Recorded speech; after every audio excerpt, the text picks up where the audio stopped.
Japan is numbered among the G8 countries. In spite of many economic and political problems, Japan is one of the world's most stable and advanced nations, and can be duly proud of its highly safe, state-of-the-art transportation system and its universal health care.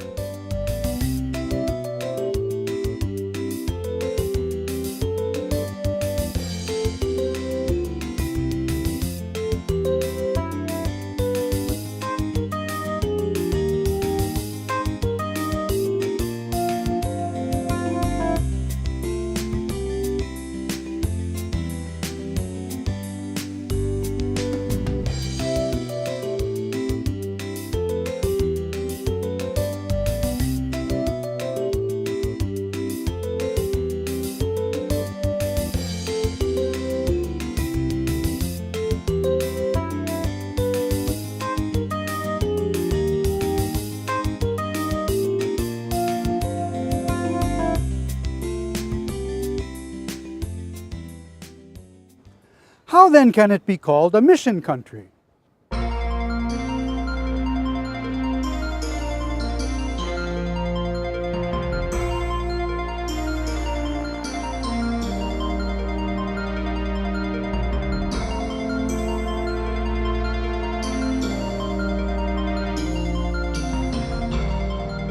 In a total population of some 127 million, the Catholic population comes to only 0.3% of the total population. This, however, does not mean that Christ and Christian values have not been preached in Japan. The great apostle of Asia, St. Francis Xavier, first brought Christ to Japan in 1549. Though Xavier stayed only 2 years, his Jesuit companions continued his work. Unfortunately, during the following century, and mainly due to fear of foreign conquest, all foreign and native priests were deported or executed, and the Christian faithful underwent severe persecution. Some managed to maintain their faith and survive underground, as it were, for 250 years, until the country was reopened to the world in the late 1800s. At that time, the foreign missionaries of Paris came and opened many mission stations around the country. They also called in several French congregations of sisters and brothers who found schools and welfare institutions. In this way, schools, hospitals, and welfare centers became the Catholic point of insertion into a culture which was traditionally Shinto with an overlay of Buddhism.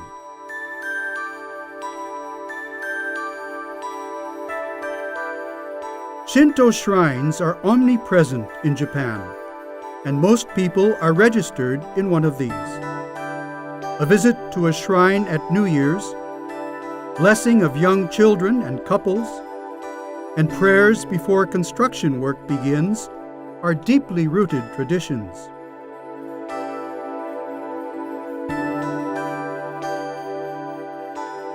Buddhism, on the other hand, was imported, especially from China. Buddhist temples also abound and are popular venues for funerals, but more importantly, they provide a solemn atmosphere for meditation and instruction in the sacredness of all forms of life. A deep Confucian influence can also be seen in the accepted moral standards of social and family life.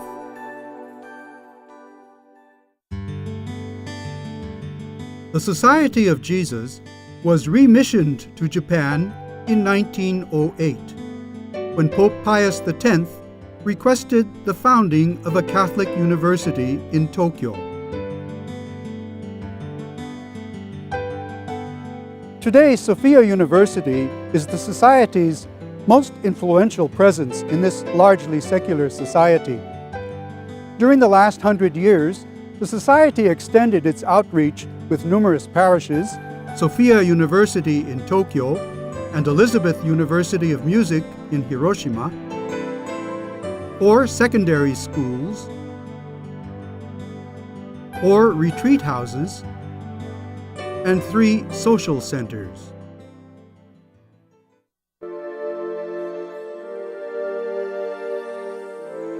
When Father Pedro Arrupe was provincial of Japan before becoming general in 1965, there were over 440 Jesuits in the province.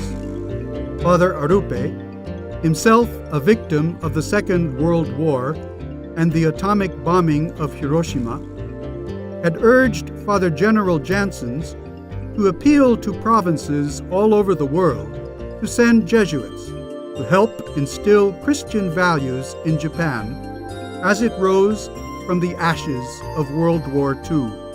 The response, mainly from Europe and the Americas, was overwhelming. And even today, Jesuits in Japan still hail from more than 20 provinces. They have all gone through an intensive language program, and the great majority have been tremendously successful in contributing to our major works or in opening up new frontiers. However, our present membership is aging. The number of Jesuits in the Japan province today is less than half of what it was 40 years ago, and the average age is one of the highest in the whole society. In recent years, some men from various Asian countries like India, Indonesia, Vietnam, and Korea have generously come to work in the province.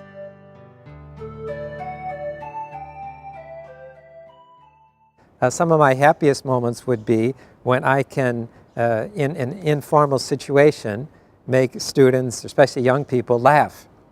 That I feel that this is, in a sense, a good human contact with people, and it spreads joy, which is what we're about. The gospel means good news, and too often we're with very sad faces when we talk about the gospel.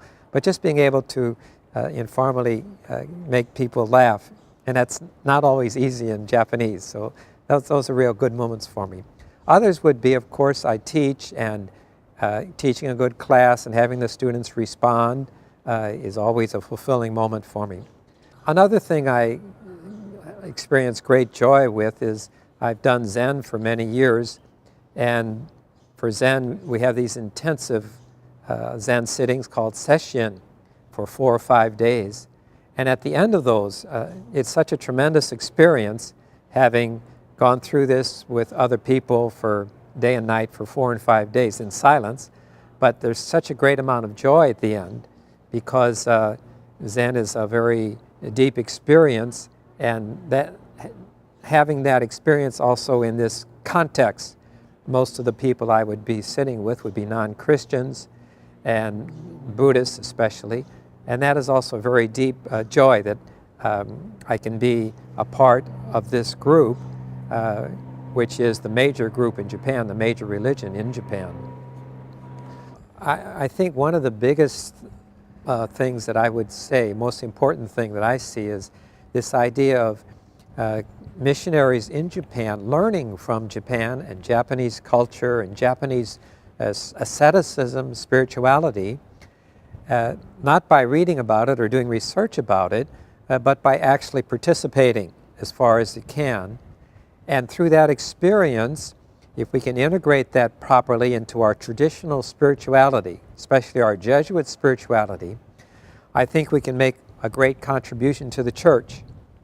And for me, that is the most important thing, and that's where I feel a lot of vitality and interest in doing something like that. As I say, it's not so much an academic process, but one that people have to experience themselves, integrate, and then somehow present to other Christians, not only in Japan, but throughout the world. And I would suggest to young people who have that kind of an interest that this would be a good place to to work and to experience such things and make that contribution to the society of Jesus and the whole church and the world. The Japanese are very gentle, polite, hospitable, and hardworking people. Though it is a developed and secular nation, I'm very happy to be sent here as a Jesuit, and I'm very happy and especially grateful to be able to work among the young people of Japan. However, I think it is a very challenging society to work as a missionary. One of the challenges is the individualistic and secular character of the society. People in Japan are becoming more and more non-religious, especially in the case of institutional religions. But at the same time, we feel a tremendous need and demand for a spirituality. We see people suffering psychologically and people feeling lonely are increasing. And they are looking for spirituality and spiritual support. I think what we need to offer is a tangible presence of a loving God, God's love in a secular world. I think that is the challenge of being a missionary in a developed and secular society. But we need more missionaries, not only because the number of Jesuits is decreasing, but because we realize the importance of preaching the gospel in a country where it is still practically unknown. We need generous and enthusiastic hands to work in the Lord's vineyard as sons of Ignatius in Japan. We are presently discerning how to concentrate our personnel in works that are still frontier works in Japan. Sophia University will continue to require men to work at the frontiers of teaching and research, and to staff its Catholic Ministry Center. Our spirituality centers will continue to accompany people in their desire to respond to the call of God. Our parishes will provide an arena for Bible study, introduction to Christianity, and church weddings and funerals for Catholics and non-Catholics alike.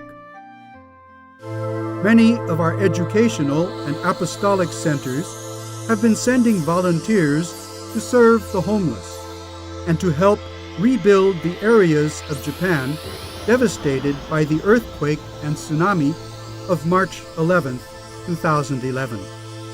The physical devastation of Japan in that appalling natural disaster is paralleled by great spiritual devastation.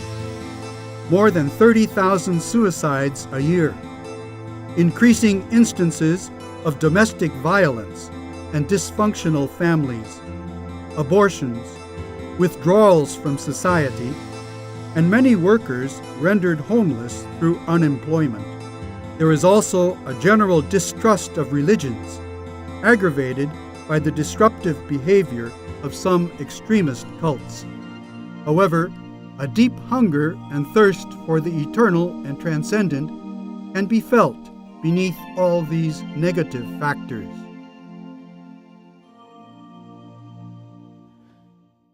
イエスは船から上がり、大勢の群衆を見て、飼い主のいない羊のようなありさまを深く憐れみ、いろいろと教え始められた。今の福音書の箇所は、現在の日本にそのまま当てはまります。今の日本の問題、それは多くの人々が人生の希望を見失っているということです。一回限りの人生、それをどのように送ったらいいのか、その人生の道筋を分かってない人が多いです。今大切なことは、一人一人が自分が本当にかけがえない人間なんだ、神から愛された神の子なんだ。この素晴らしい人生を送れるんだ。そのことに人々が気がつくことが大切です。私たちは特に若い人と関わろうとしています。若い人と人生の道を共に歩む。共に喜び、共に苦しむ。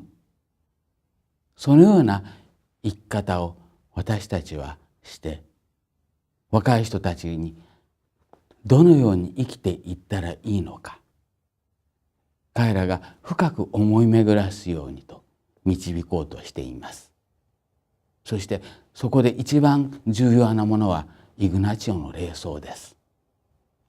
礼装の精神を持って私たちが接していきたい。そして彼らが奉仕する人、すべての命のために生き抜くことができる、そのような人に成長することができるようにと私たちは願ってさまざまな仕事を展開しています。マタイの福音書の最後にイエスがこうおっしゃいます。すべての民を私の弟子にしなさい。この地にあって私たちはそのことに努めています。そしてそのような人を私たちは必要としています。Our universities and secondary schools, parishes, and social centers do what they can to make available the Lord's healing hand. But our human hands are few. Maybe you will feel called to add your hand to the work of Christ begun by Xavier, but still amounting to a mere blip on the horizon of one of the world's most populated countries.